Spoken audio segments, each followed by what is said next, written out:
Ron Paul! Ron Paul!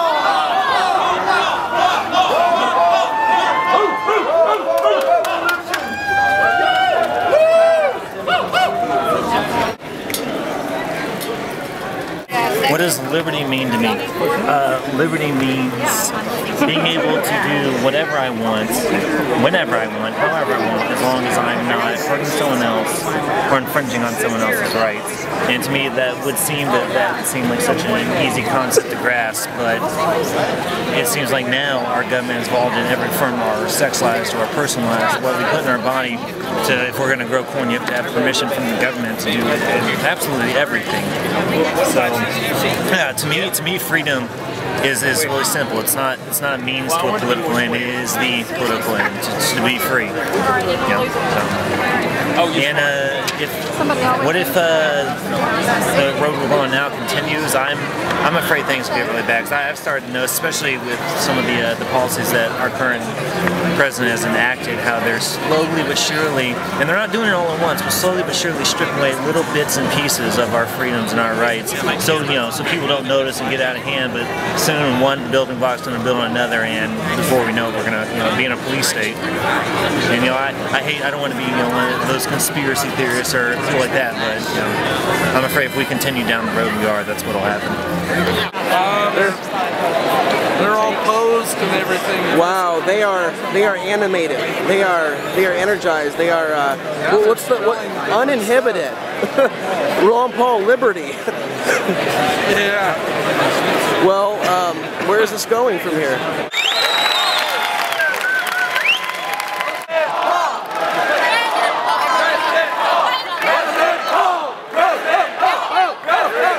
You see all the media saying, Ron Paul can't win, he's unelectable, and then he brings all these draws, all these crowds, and all these young people, and you go to the delegate conventions, and his people are there willing to put in the hours, and his supporters are so enthusiastic. I mean, yeah, he's electable. I think so.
Hello, fellow Liberty lovers. Yeah! My name is Amanda Newman, and I am the president of Youth for Ron Paul at the University of Texas at Dallas.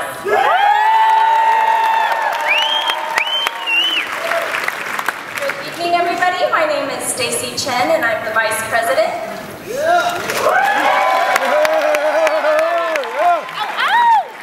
It is our honor and pleasure to be hosting this event for the DFW Metroplex, and we're so excited to see so many of you out here for the cause of liberty. We want to thank all of the groups here in DFW that made this possible for us, most notably Ron Paul Dallas 2012. Thank you. It means a lot to us to be a part of this movement and revolution towards the restoration of the American dream. We are proud to present the man, the myth, the legend, Dr. Ron Paul.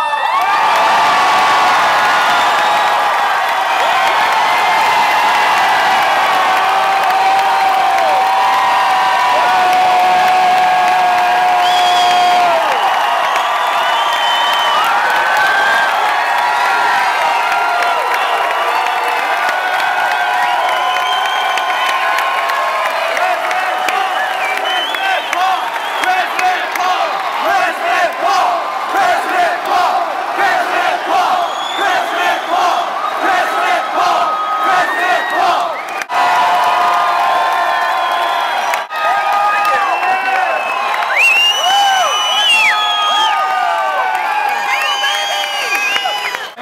Stacy and Amanda for the introduction. I want to thank my family for being here and my son Robert for giving us a very nice introduction, and Jeremy tipping you off about the details of how you win elections and get delegates. That's right! Well, it looks to me like freedom is still very popular, and I'm proud of that. That's right! You know, I think one of the candidates, I can't remember his name, but I think he dropped out of the race yesterday. To fight. We have a country to change. We need to change what's going on in this country. We might as well wait. We might as well get our balanced budget before we quit this country. There's a lot of enthusiasm, and I welcome the enthusiasm and the encouragement, because there were a few years when I would go around the country talking about the same issues, and the crowds were a little smaller, and they were always polite. But the crowds now, people, when they ask about when are you going to drop out, I said, well, when nobody wants to support the cause of liberty. I said, right.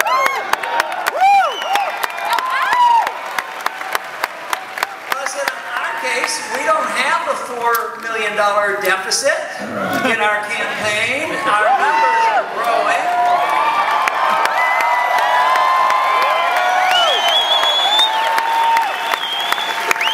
Money's coming in, so I take that as a stamp of approval that there's a lot of people who care about freedom, and freedom is still popular. So we will keep going until we have victory.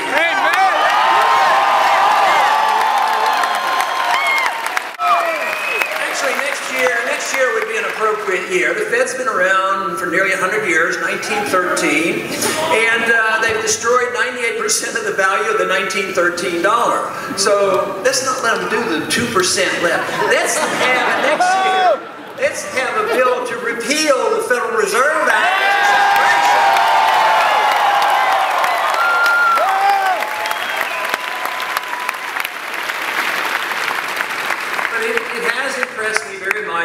Going to the college campuses, talking to people, how many people now understand exactly what the monetary issue is all about. And they understand by looking at a little bit of history and why the founders warned us about the money issue, and why they put into the Constitution that the government, the Congress could not print money. They could only use gold and silver as legal tender. And that's what they should do. That's right! Matter of fact, the problem as I see it, whether it's the financial, whether it's the foreign policy, or whether it's an attack on our civil liberties, what we have lost here in the last 70 or 80 years is a respect for our Constitution, a respect for our rule of law. That means that we wouldn't have a Federal Reserve System, because it's not authorized under the Constitution, and it destroys the value of our money. But what about the war issue? Just think of how many wars we've been in since World War II. None of them have been declared. None of them have been won. How many trillions of dollars of wealth has been consumed? How long do we stay in a country and not wake up and say, enough is enough? Well, right now, the American people have awakened, and not only are they looking at the Federal Reserve, but they're saying, we've been in Afghanistan long enough, and it's time to go home.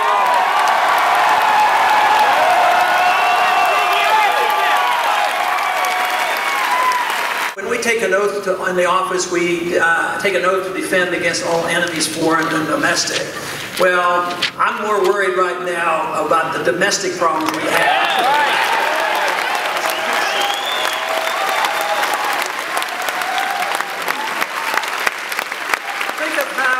Civil liberties have been undermined in these past 10 years, and it has been feared, and some of it you can understand it, but it doesn't justify it. And we have accepted this notion in this last decade that it's okay to sacrifice some of our liberties to be safe.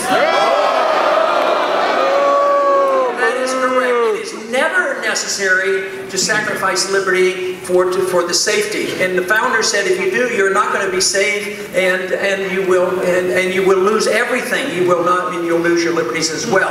And that is what happened. So immediately after 9/11, within a week or two, we passed this thing called the Patriot Act.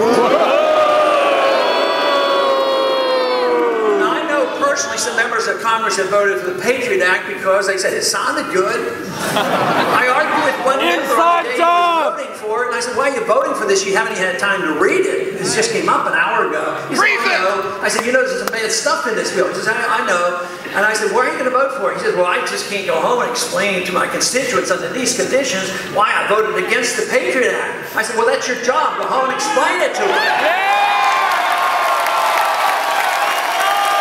So many are coming to this conclusion that these ideas are alive and well on the college campuses, but there's a lot of people who come now, and even the media is recognizing it's not only those teenagers and young college kids, there's a lot of people coming together. I get a lot of credit, which I think is excessive, because many more individuals have done so much hard work in the intellectual community. And it has to happen. Just as Keynesianism was an intellectual revolution and brought us havoc for 100 years,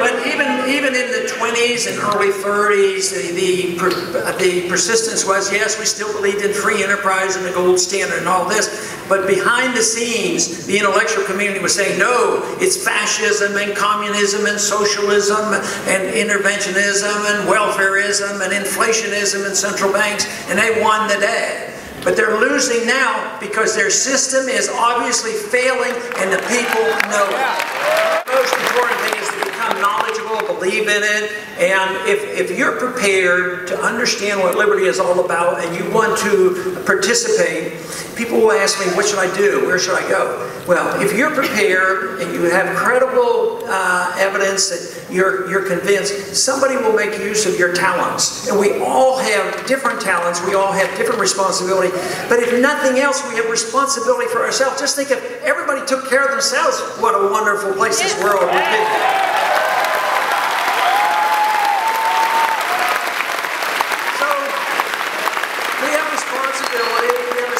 For ourselves and our families and our neighbors and local governments permissible under the Constitution. We have responsibilities that in our churches.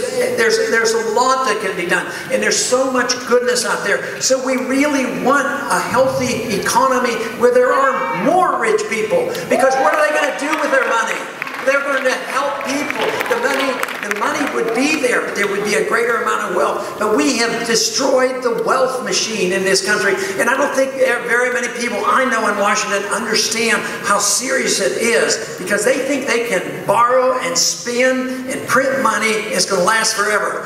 I think you know differently. I think you know how desperately we need a change. And I thank you very much for participating. It's a delight.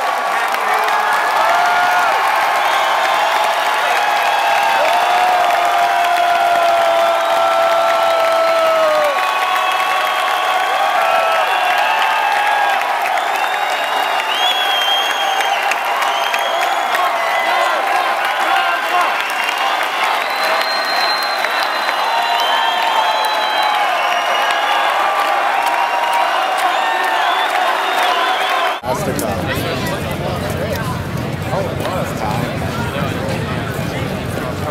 1,300, yeah, we got at least 3,500 here. I got my sign right now up that says Ron Paul. The more people start to see through what our government's doing to us, you know, then the more powerful we are. Do you identify it as a shift in consciousness along those lines? It's a big shift in consciousness. Yeah? It's all something that's larger than just what meets the eye. Look at it. This is 2012. Here we are. You look up in the sky right there. You've got Venus, man. Yeah, that's true. You had Jupiter. Yeah. You always have Mars over here. This is the year every planet will align. So the shift is coming, man.